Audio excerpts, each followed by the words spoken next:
is moving onto the internet.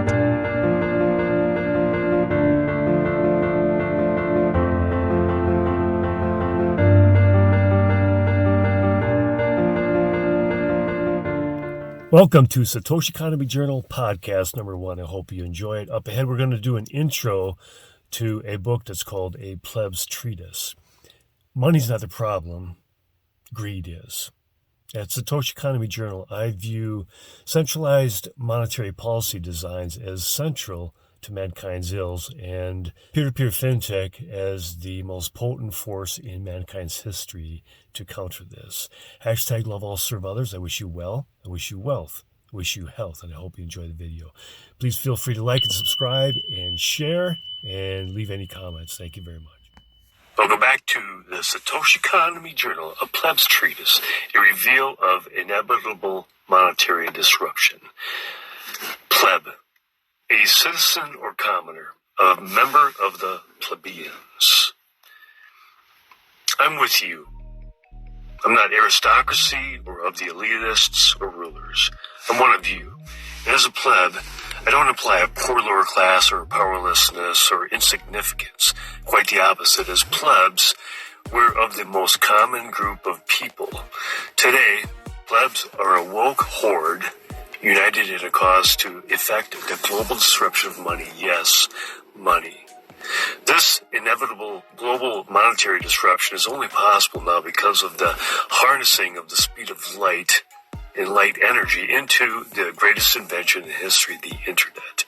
The age of the internet made the world much smaller as it enabled peer-to-peer communication with someone thousands of miles away as if they were in the same room. Thus, since money is fundamentally a language of peer-to-peer value communication, digital monetary protocols on the internet have enabled powerful new options for exchanging and communicating value for billions of people, and this changes money itself. And so, I begin. Cryptocurrencies are the most significant monetary innovation since the use of the word money. It seems that systems of money predated language because the earliest known writings are believed to be ledgers of account recording debts and receivables. Cryptocurrency technology is by far the most quickly adopted technology in history.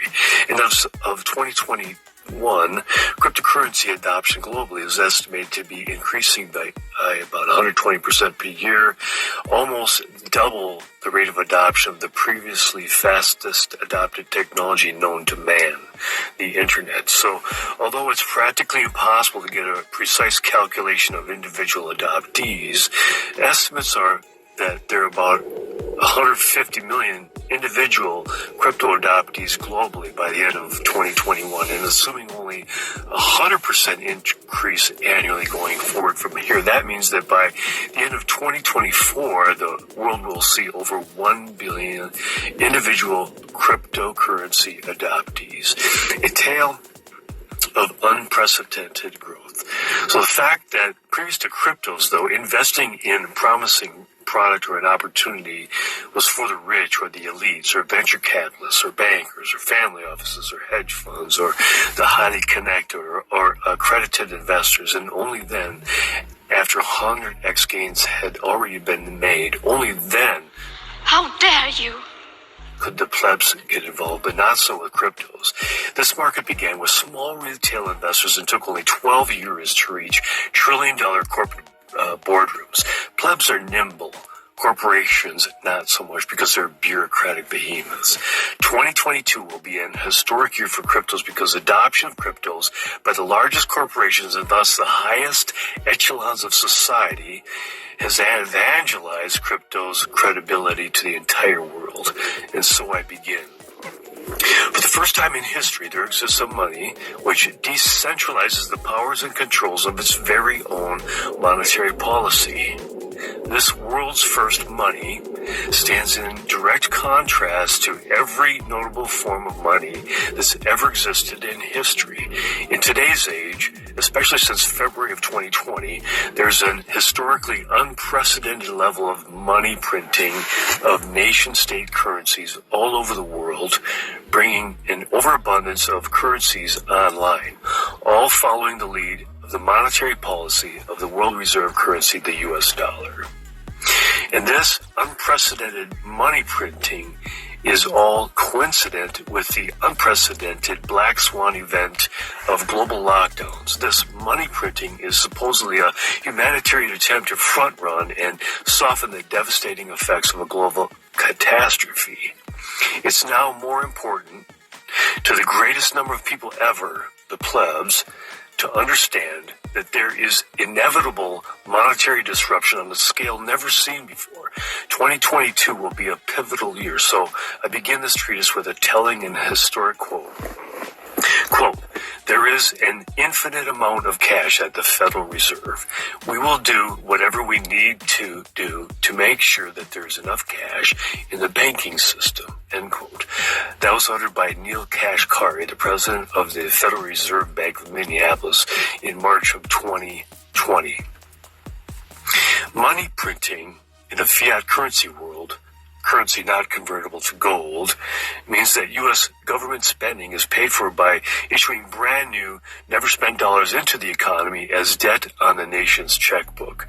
This new supply of currency quickly leads to a direct loss of the dollar's purchasing power and can only be accounted for as debt on a ledger, not as assets in gold coin payable to the bearer on demand. Simply put, money printing is currency supply inflation. Its continuation breeds an ever-increasing abundance of U.S. dollars in the world. Anytime there's an increasing abundance of anything, it decreases the value of that thing. And history tells us that currency supply inflation, as a monetary policy, debases the currency's purchasing power and eventually fails 100% of the time.